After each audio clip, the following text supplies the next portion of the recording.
perseverancia y vamos a hablar acerca de la importancia de nuestro altar devocional. Nuestro altar devocional o nuestra vida devocional. Y usamos la palabra altar de manera muy intencional y vamos a volver a reflexionar, vamos a meditar en este principio bíblico de la palabra altar y el principio que está implícito ahí. Te voy a pedir que me acompañes a Génesis capítulo 12, por favor. Libro de Génesis, Bereshit en hebreo, el principio.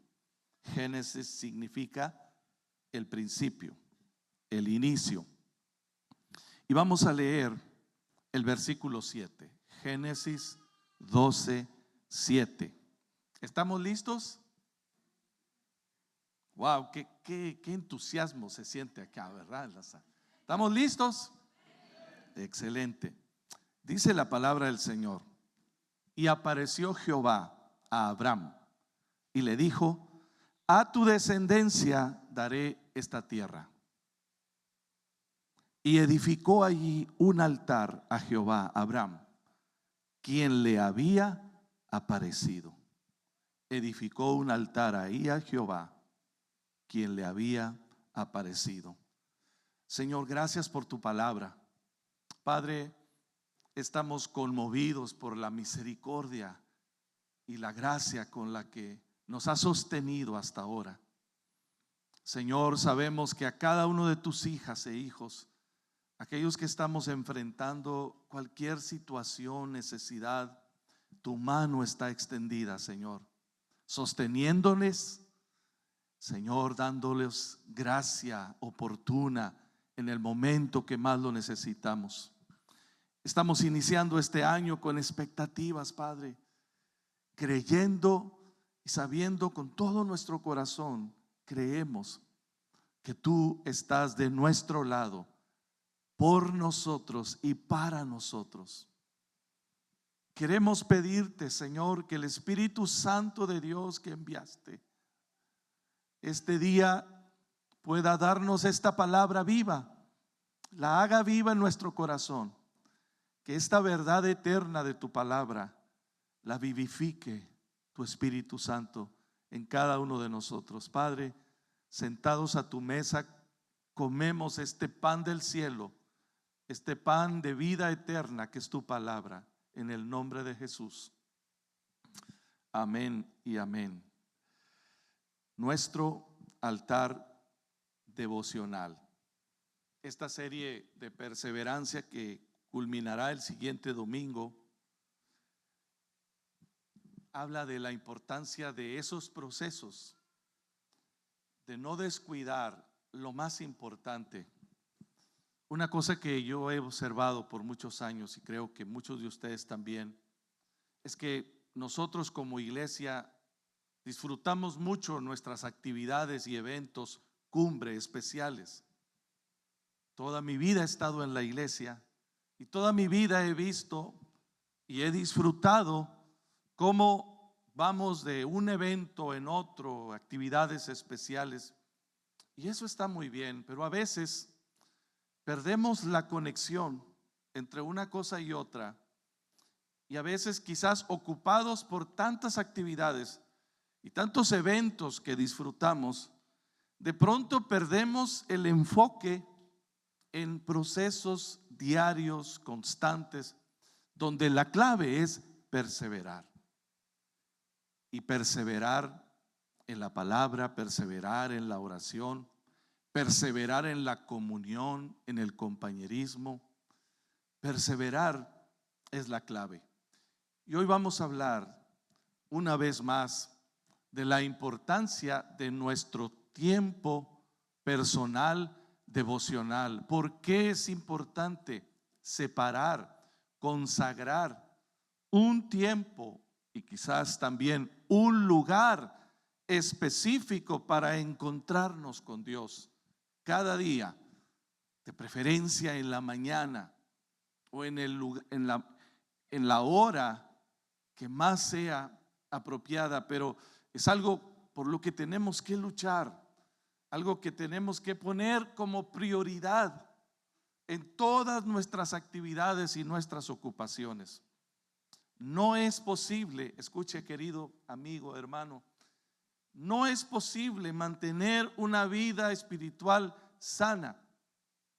No es posible mantener una vida familiar como quisiéramos tenerlo, como hijos de Dios, si no mantenemos una disciplina de meditación y de oración en la palabra y en la oración. No puedo decirlo quisiera encontrar palabras más suaves y más políticamente correctas, pero tengo que decirte que esto es lo más importante de todo lo que harás en tu vida. Mucho más importante que cualquier evento y actividad al que podamos ir, que nos entusiasma y que nos bendice mucho.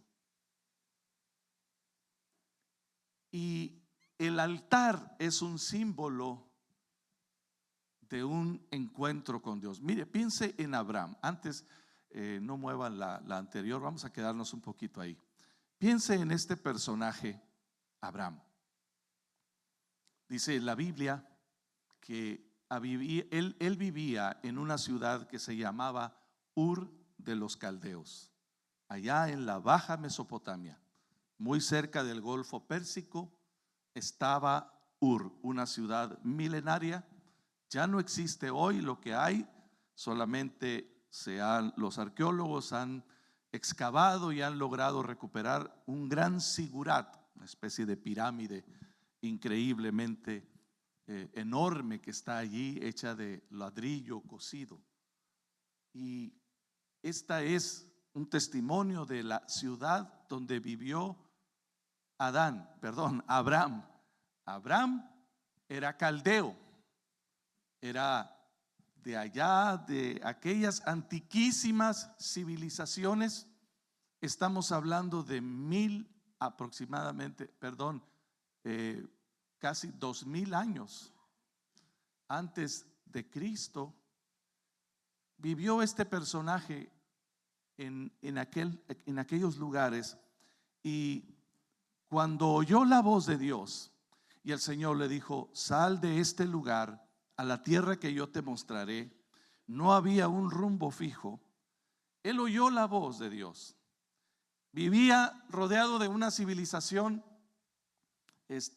que adoraba a una cantidad de dioses paganos, y él creyó que el Dios verdadero le hablaba. Y sale entonces, el Señor le dijo: vete de este lugar dejando a tu tierra y a tu parentela. Pero sale con su padre Taré, sale con su sobrino Lot y por supuesto su casa, y emprende un viaje hacia el norte. Y la Biblia dice que llega a una ciudad llamada Harán.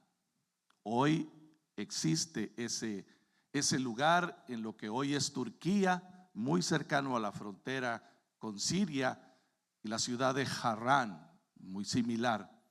Emprende un viaje de 1000 kilómetros, no sabemos cuánto tiempo tardó, pero Abraham sale de Ur y llega a Aram, lo que hoy es Haram, llamado Harán en la Biblia. 1000 kilómetros caminando, haciendo escalas. No está preciso qué edad tenía Abraham cuando salió de Ur, pero sí nos dice qué edad tenía cuando salió de Harán. En Harán pasó algunos años. La Biblia dice que se enriqueció, que allí con su padre, su familia, él poseyó ganado, riquezas. Y cuando Dios vuelve a hablarle aquí en el capítulo 12, versículo 7, él está ya emprendiendo o retomando ese viaje al que el Señor le había dicho: sal y te voy a mostrar la tierra. Él ha llegado ya a otro lugar, está allí en lo que hoy es, o lo que antiguamente es, Shechem o Siquem, conocemos transliterado, ¿verdad? Hoy es un lugar ahí cercano en lo que hoy es Cisjordania, ya en Israel.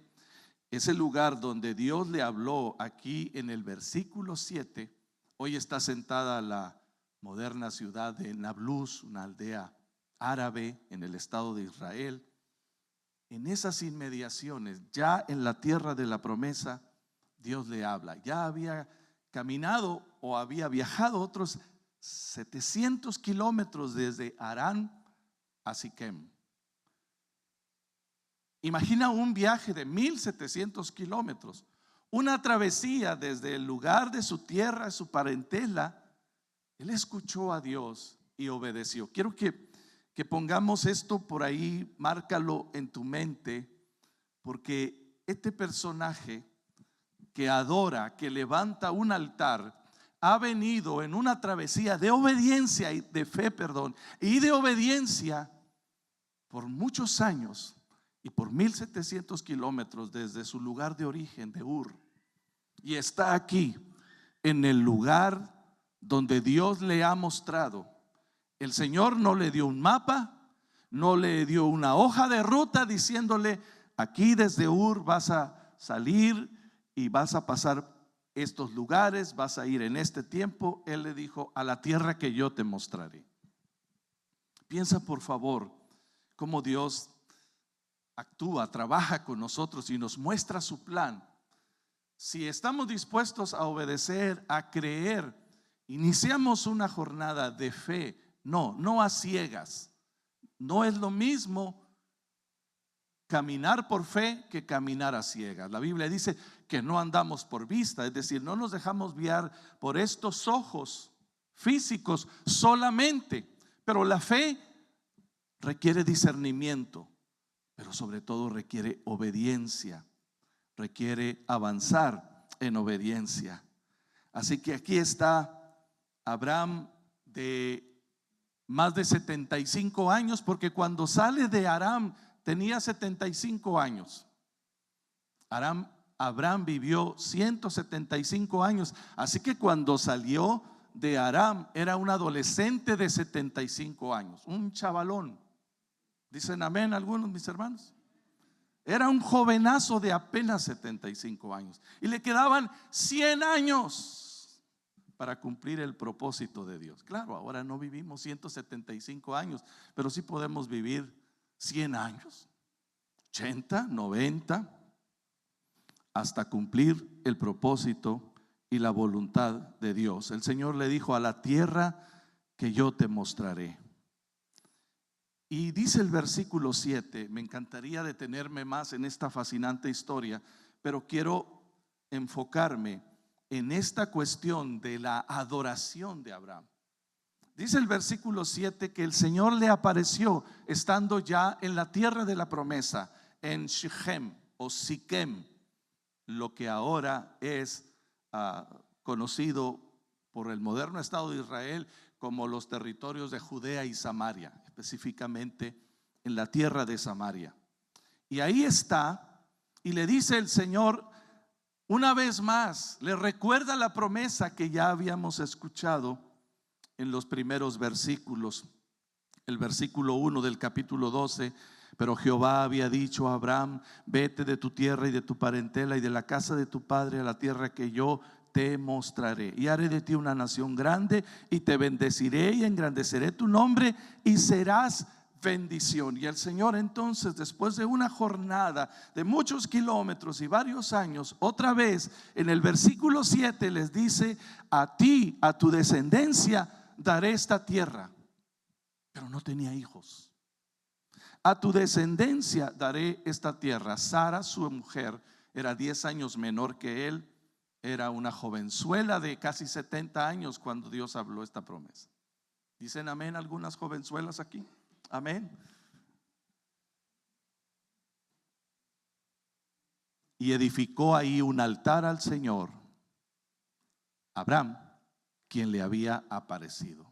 Ahora sí, edificó un altar. En primer lugar, un altar, queridos, es un símbolo de un encuentro con Dios, porque ahí el Señor le habló.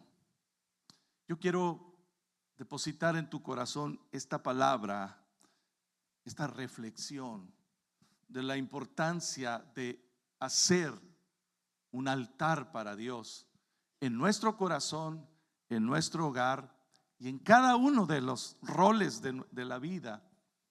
Porque altar no es un lugar físico, no es hoy en día un lugar físico. Dios no habita en templos hechos de mano. Él habita ahora por medio del Espíritu Santo en nuestros corazones. Pero la figura del altar sigue tan vigente como hoy, porque es el altar, en primer lugar, es un símbolo de encontrarnos con Dios, encontrarnos con su presencia, encontrarnos con su palabra, encontrarnos con su amor y sobre todo encontrarnos con su perdón. En primer lugar, edificamos un altar, dedicamos o consagramos un altar, porque esto representa que nos encontramos con Dios. Es un encuentro con el Dios vivo. Nuestro tiempo devocional, querida iglesia, es un tiempo donde nos encontramos con el Dios vivo, Dios todopoderoso, tan real como lo fue con Abraham, tan real como lo fue manifestado en Cristo Jesús, su Hijo, tan real como lo fue cuando desciende el Espíritu Santo sobre aquellos hermanos reunidos en el aposento alto. Ese mismo Espíritu de Dios está presente hoy para revelarse a nosotros, para manifestarse a nosotros. Yo quiero recordarte que no es nuestro tiempo devocional, no es solamente una práctica religiosa. Puede tener muchas ventajas para nuestro bienestar emocional, el apartar un tiempo de oración y de meditación. Pero es mucho más que eso. Es encontrarnos con el Dios vivo. Es encontrarnos con la palabra eterna y poderosa del Señor. En primer lugar, queridos y queridas, el altar es un símbolo o nos recuerda que nos encontramos con el Dios todopoderoso, con la realidad de su amor, de su presencia, de su perdón y de la verdad de su palabra. También vaya conmigo ahora al versículo 8. Ahí estamos, Génesis 12, 8. Luego, diga conmigo, luego, después, es quizás pasaron días, semanas, meses, no sabemos cuánto estuvo ahí en ese lugar, en Siquem, donde el Señor aparece ahí. Pero luego entonces Abraham se mueve, porque por la voluntad de Dios el Señor se lo muestra, y se pasa de ahí a un monte al oriente de Betel. Sigue conmigo. Dice el versículo 8: y plantó su tienda teniendo a Betel al occidente y a Jai al oriente, y edificó ahí altar a Jehová e invocó el nombre de Jehová. Diga conmigo, otro altar. No se quedó con la experiencia de Siquem, no se aferró al lugar y a la experiencia, porque él iba en camino, en peregrinaje del lugar que Dios le habría de mostrar. Y seguramente Siquem, ese lugar representó algo muy especial. Imagino a Abraham habiendo construido ese altar, sacrificó ahí holocaustos al Señor, pudo haberse encariñado con el lugar, con el altar, y cuando Dios le muestra que es hora de continuar, pudo haber dicho: pero ¿cómo? Ya estaba tan a gusto aquí, Señor. Mira qué altar tan bonito, mira qué lugar tan especial. Yo como que me estaba encariñando ya, los vecinos medio me están aceptando. Pero precisamente esto es lo que significa el siguiente lugar, Betel y Jai. Se mueve al sur. Ese lugar donde él llega, teniendo a Betel al oriente y Jai al occidente, moviéndose al sur de Siquem en dirección de Jerusalén, más o menos entre Jerusalén y Siquem habrá unos 50, 60 kilómetros. El lugar donde llega y edifica otro altar es más o menos la mitad del trayecto. Diga conmigo, la mitad, en medio del trayecto. Y precisamente ese lugar, escuche, representa la transición, una transición de promesa. Betel, casa de Dios, representa la obediencia en la transición, un camino de obediencia. Y la Biblia dice, el texto, que plantó su tienda, se estableció ahí, esperando escuchar la voz de Dios. Y sabes, en esta vida, queridos amigos, hermanos, nuestra vida es una transición, es un peregrinaje. Muchas veces queremos mantenernos en Siquem porque es agradable, porque es conveniente, porque nos hemos acostumbrado o porque decimos, quién sabe qué habrá más adelante, ya llegué aquí, ya me quedo acá. Y cualquier experiencia y cualquier bendición que el Señor nos entrega, tenemos la inclinación de abrazarnos a ella, de aferrarnos a ella, porque Dios muchas veces nos permite logros, nos envía bendiciones a las cuales terminamos amando más que al Dios que nos la dio. ¿Está aquí conmigo? Betel y Jai significa transición y promesa, camino de obediencia. Y ahí edificó otro altar, dice el versículo 8, e invocó el nombre del Señor. Invocó el nombre del Señor y adoró. Lo que nos dice esto es que en tu vida y en mi vida, en nuestra jornada y en nuestro peregrinaje, tenemos que tener esos encuentros, esas experiencias transformadoras más de una vez. El Señor nos pedirá mover la tienda, y no significa siempre moverte de domicilio, pero sí mover nuestros esquemas de pensamiento, cambiar nuestra forma de pensar. Pero este altar es un altar de adoración. Y quiero recordarte que la adoración no es solamente una actitud agradable. Adorar no siempre se siente bonito. Adorar muchas veces duele. Porque lo que Dios nos pide es hacer algo a lo que no estamos acostumbrados. Es hacer algo que no vemos con claridad y no nos sentimos seguros. Y es posible que Abraham movió su tienda y le preguntaban sus siervos, le preguntaba a su esposa: ¿a dónde vamos, Abraham? Mira que nos está yendo bien acá. Y él solamente respondía: Dios me está mostrando que deba moverme. Y trato de imaginar el cuadro ahí en la familia, en los siervos, toda la casa de Abraham. Pudieron haber sido varias familias, porque el Señor lo había prosperado. Y ese peregrinaje no siempre resultó cómodo. Quizás no iba buscando moverse hacia el sur de donde estaba Siquem. Si alguien ha estado geográficamente en ese lugar, Siquem todavía es un lugar donde el clima, las condiciones climáticas, hay mucho pasto para el ganado, llueve más, el clima es más favorable. Pero moverte al sur de Israel es adentrarte más a una zona desértica, menos pastos, menos lluvia, más calor y un frío más extremo en las noches. ¿Hacia dónde vamos? vamos a un lugar más difícil de donde estamos. Alguien dice amén.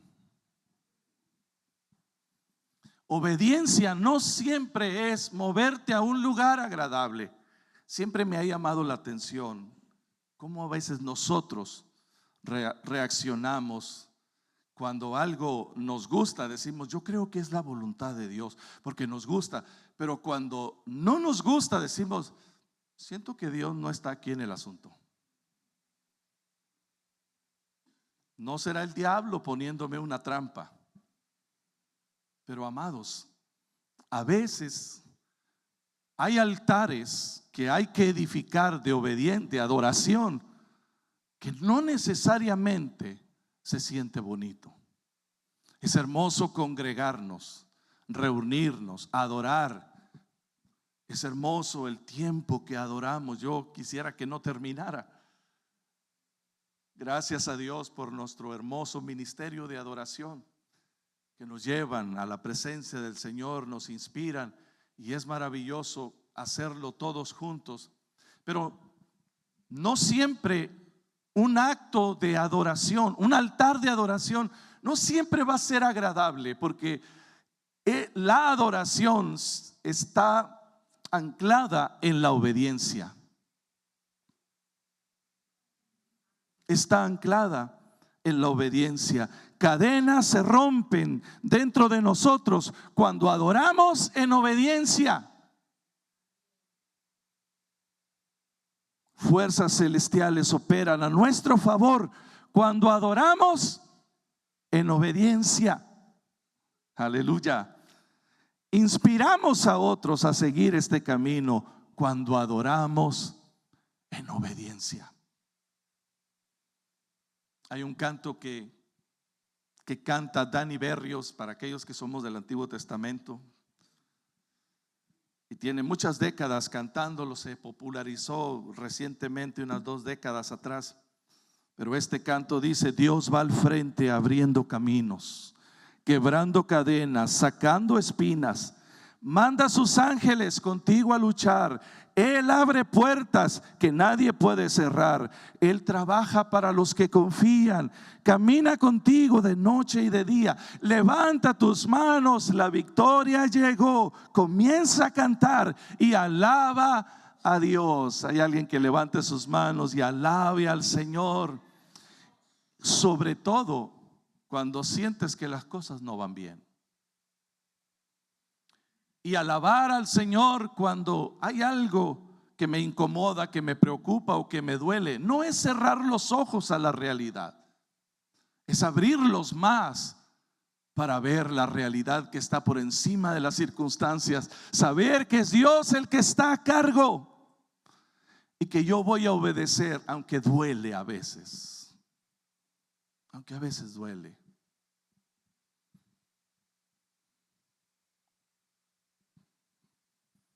Me ha tocado tomar decisiones muy dolorosas que quisiera decirle al Señor: no, gracias. Me quedo aquí en Shichem, en Siquem. No, gracias, Señor. A Betel, mejor aquí te espero.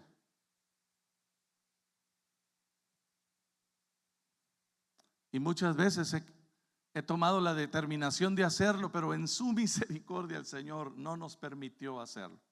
No estaría contándote hoy aquí esto, no estaría compartiéndote esto, si la última vez que tuvimos que movernos de Siquem a Betel hubiera hecho caso a mi corazón. Mi corazón y tu corazón muchas veces se refugian en el sentimiento. Queremos que Dios se mueva por lo que sentimos. No, Señor, no me siento a gusto, no me agrada, no me parece justo, no me gusta. Pero el Señor sigue marcando la dirección y dice: es hora de moverse a Betel. ¿Sabes? El altar también, especialmente, es un símbolo de rendición. Amados, Vamos a dejar a Abraham ahí por un momento y vamos a ir con su nieto Jacob.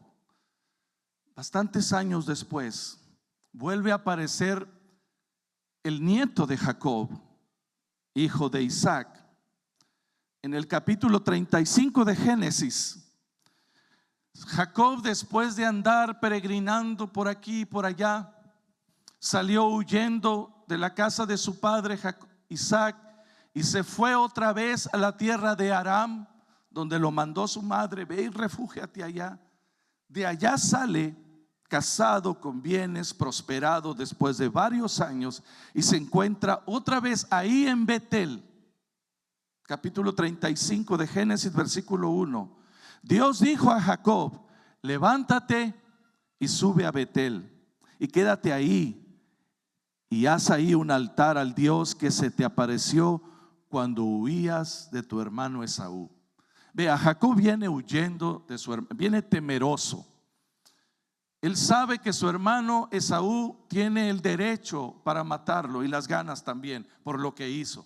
Han pasado décadas, han pasado muchos años, pero no se había encontrado con su hermano. Y él está ahí en un lugar lleno de temor. Y el Señor se aparece. Y aunque la promesa pareciera haberse perdido, diluido por la desobediencia, por la inconsistencia de Abraham, de Isaac, de Jacob, no, aquí está el Dios de la promesa otra vez, encontrándose con Jacob y diciéndole: la promesa que hice a tu padre Abraham y a tu padre Isaac sigue firme por encima de tus errores, de sus inconsistencias. Se aparece a Jacob y le dice: levántate y sube a Betel. Betel significa casa de Dios. El lugar era un montículo. Hoy podemos encontrar ese lugar. Betel es un montículo donde ya no podemos observar nada. Hubo muchas civilizaciones que construyeron ahí. Está justo pasando el arroyo de Jaboc, o el riachuelo de Jacob, ahí en Palestina o en Cisjordania. Y entonces el Señor se aparece otra vez y le dice: haz un altar. Quédese conmigo acá. Haz un altar al Dios que se te ha revelado, que se ha aparecido a ti. Un altar en este contexto representa rendición. Diga conmigo: rendición. De manera muy especial, un altar representa lo que rendimos a Dios. Cuando nosotros pasamos aquí a orar, por supuesto que siempre vamos a recibir del Señor la paz, la fortaleza, la palabra, la confirmación y el gozo. Pero antes de recibir, tenemos que rendir. Le entregamos a Dios, le entregamos la duda, le entregamos nuestros argumentos, le entregamos nuestros temores, le rendimos nuestro pecado, nuestra desobediencia. Algo tiene que morir en un altar. Siempre que hacemos un altar, antes de recibir, algo tiene que morir de mí. Mi orgullo, mi temor, mi autosuficiencia, mi incredulidad, mi pecado. Tiene que morir. Porque un altar es símbolo de sacrificio y esto representa rendición. Se rinde nuestro orgullo, se rinde nuestra autosuficiencia, se rinde muy especialmente, escúcheme esto, nuestros sueños y expectativas. Hay sueños que acariciamos, expectativas que abrazamos. Dios no tiene problemas con matar esos sueños. ¿Sabes por qué? Porque muchas veces Él tiene algo mejor para nosotros. Hay sueños que deben morir en el altar, no porque sean malos, sino porque Dios tiene algo mejor. Y a veces lo bueno nuestro se opone a lo mejor de Dios. ¿Cuántas veces yo he tenido que rendirle al Señor mis sueños? mis expectativas. Uno de mis grandes sueños, no te lo puedo decir ahorita porque voy a herir susceptibilidades. Pues yo he tenido un sueño por muchos años. Y más de una ocasión le digo al Señor, ¿cuándo? ¿Cómo? Y he visto morir ese sueño. Lo he rendido al Señor. Y he entendido que pese a mi anhelo, mi deseo, he querido negociar siempre con Dios. Mira, Señor, ¿qué te parece si le hacemos aquí de las de acá y de las de allá? Pero Dios siempre gana. Como ganó con Jacob, como venció a Jacob.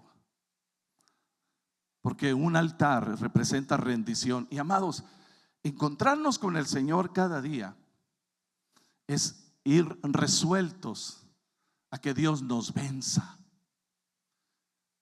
a que Dios imponga, sí, una vez más lo digo, imponga su voluntad por encima de la nuestra, porque Él siempre tiene algo mejor que nosotros.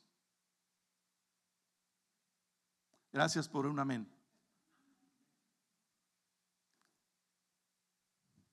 Lo bueno de nosotros a veces estorba lo mejor de Dios. Y este año yo deseo que lo mejor de Dios se imponga a lo bueno mío y tuyo. ¿Hay alguien que diga amén ahora sí? No podemos negociar con Dios. Yo ya me cansé de hacerlo. Ya medio aprendí que no se trata de mis sueños, aunque algunos de ellos, ¿qué te puedo decir?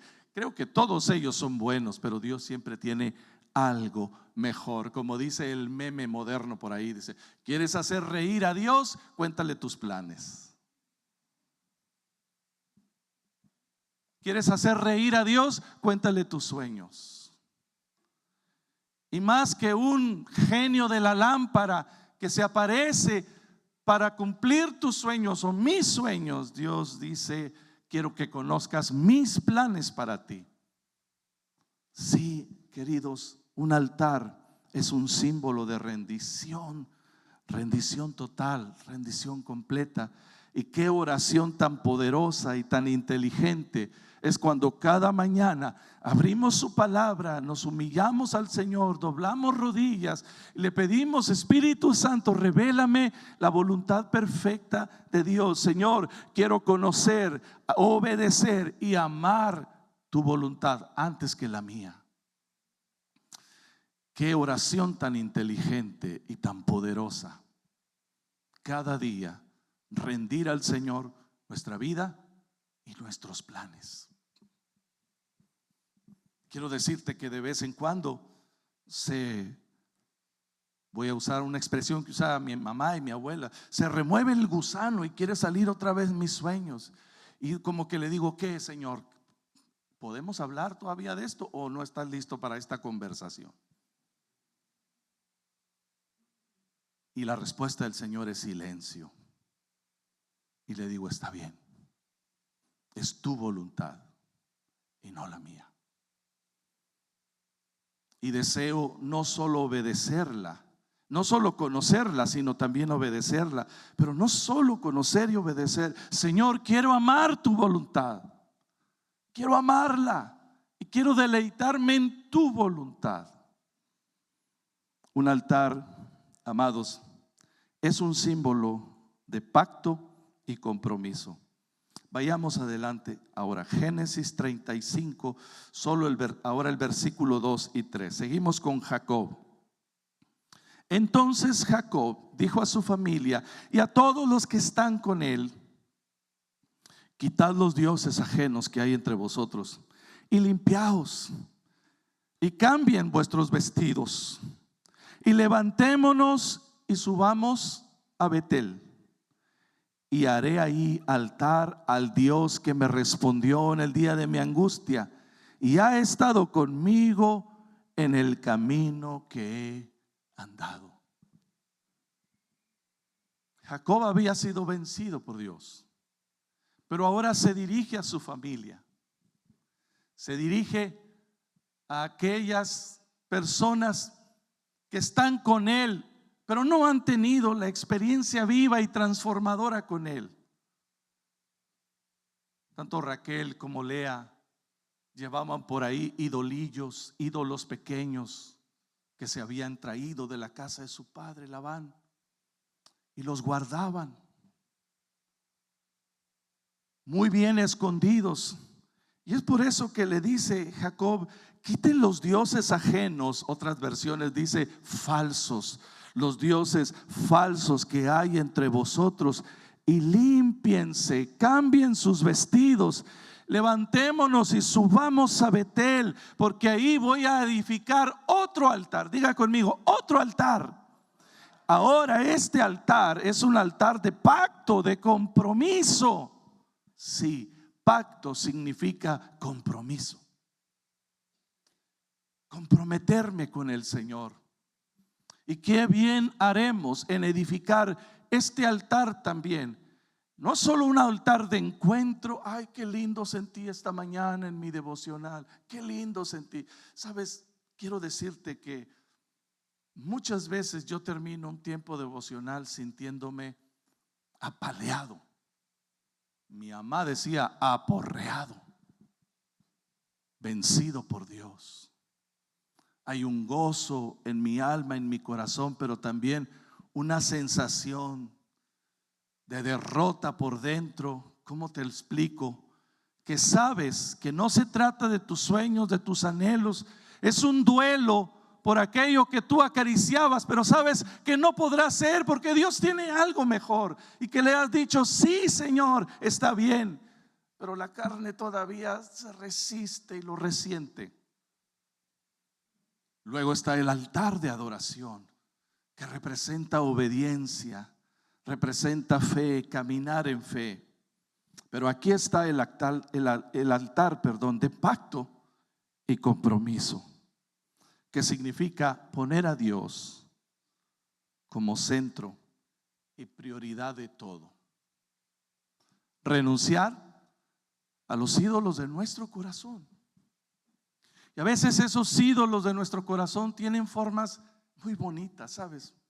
Ese es el problema con los ídolos de nuestro corazón, que algunos de ellos se ven bonitos. Ay, pero ¿qué tiene de malo? Mira, tiene forma de Tamagotchi. ¿Se acuerdan de esos? ¿Cómo se llaman ahora? Mis nietas me tienen contextualizado de Smallow. ¿Cómo se llaman los? Squishymallow. Mira, tiene forma de Squishymallow. Qué cosa tan adorable, tan hermosa. ¿Cómo puede ser malo esto? A veces nuestros ídolos se ven adorables, se ven tiernos, pero son ídolos. ¿Por qué se trajo Raquel esos ídolos hurtados de la casa de su padre, cuando había visto la bendición, la prosperidad que Dios le había dado a su esposo Jacob? ¿Por qué hurtó esos ídolos? Diga conmigo, porque se miraban adorables, porque se miraban ¿cómo se llama eso? Que no hacen daño, inofensivos. ¿Por qué Lea permitió tal cosa? Porque a veces en nuestro hogar, las personas que más amamos y a los que más cuidamos, nuestros hijos, nosotros nos descuidamos, y en el hogar hay prácticas, costumbres, ideas, filosofías que acariciamos, que las consideramos inofensivas, pero terminan minando la vida espiritual. Sí, queridos, así de seria es la situación en este tiempo en el que estamos viviendo tú y yo. Quitad los ídolos falsos que hay entre vosotros y limpiaos. Cámbiense de vestidos. En otras palabras, cambien conductas, cambien actitudes. Y vamos, levantémonos y subamos a Betel. Vamos a adorar. Vamos a encontrarnos con el Señor, con Dios, el Dios todopoderoso, el Dios verdadero. Pero vamos a comprometernos. ¿Sabe? Este es el problema que tenemos hoy en día. Este es el gran ídolo o la gran limitación que estamos enfrentando la iglesia de hoy en día. No queremos comprometernos. Nos duele el compromiso, y claro, el compromiso duele, pero a menos que no hagamos este altar de pacto y compromiso, no habrá victoria. Queremos seguir manejando la situación. Queremos seguir experimentando la gracia del Señor. Decimos, no, y claro que el Señor es lleno de gracia, lleno de misericordia, pero no habrá crecimiento y no habrá victoria si no nos comprometemos con el Señor, con el altar personal de búsqueda, donde el Espíritu Santo quiere hablarte, donde la palabra, la verdad de Dios quiere y puede liberarte cada día, renovando tu mente, vivificando tu alma por la obra del Espíritu Santo. Pero esto es el compromiso que debemos hacer, y quiero invitarte con todo mi corazón a que pelees esta batalla, a que no permitas que las actividades, que las responsabilidades, cualquiera que sea, por muy buenas y necesarias que sea, te roben tu tiempo con el Señor, porque nada lo va a reemplazar. Ningún culto, ningún congreso, ningún ministerio, ningún pastor super archirrequete contra ungido va a reemplazar tu tiempo con Dios. Tu altar personal con el Señor, con su palabra, con su espíritu, con su presencia. Ahí donde nuestra mente se renueva, ahí donde nuestras motivaciones se renuevan, ahí donde las prioridades cambian de orden. Ahí suceden los milagros más gloriosos que necesitamos ver en nuestra vida. ¿Qué está contaminando mi vida, mi hogar? ¿Qué ídolos con cara bonita, con aspecto agradable, están contaminando mi vida? ¿Cómo se llama? Redes sociales, pornografía, dedicarle tiempo a pasatiempos que en sí mismos son inofensivos, pero a veces la pasión y el tiempo que le damos a ciertas cosas nos roba otras. Pereza, despilfarro. Y hacer sacrificios de fe y obediencia. Y este sacrificio, te lo prometo, dicen ahora, ¿verdad? Te prometo que no te va a hacer sentir muy bonito y agradable, pero te va a hacer tanto bien. Porque matar ídolos, queridos, sacar los ídolos, algunos de ellos, y exponerlos y apartarlos de nosotros, no es una experiencia que agrada, duele. Duele, y hay que hacer duelo, es la misma palabra.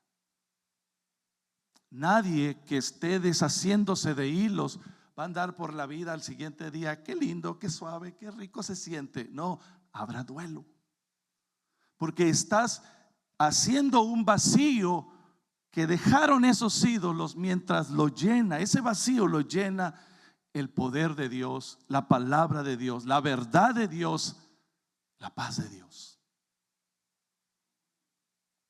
Pero tenemos que hacerlo, pero debemos hacerlo. Aleluya. Y aquí estamos delante del Señor, tú y yo, todavía iniciando este año, recordando que vale la pena encontrarnos con Dios cada día. Queremos provocar, queremos que el Señor nos guíe a que esta iglesia tenga procesos internos más firmes, cada vez más de edificación. Estamos cambiando la estrategia, no estamos cancelando de ninguna manera la necesidad de orar. Queremos incentivar la oración personal y queremos incentivar otra cosa muy importante, que la iglesia nos podamos reunir en grupos para orar, para alcanzar, para compartir nuestra fe, porque podemos ser mucho más efectivos en la gran comisión, en la misión que el Señor nos ha dado, si dejamos de considerar el templo, el edificio, como el único lugar donde donde lo más importante se va a hacer. Quiero decirte algo con todo mi corazón, porque hay cosas gloriosas, extraordinarias que están sucediendo dentro de este edificio, pero es muy probable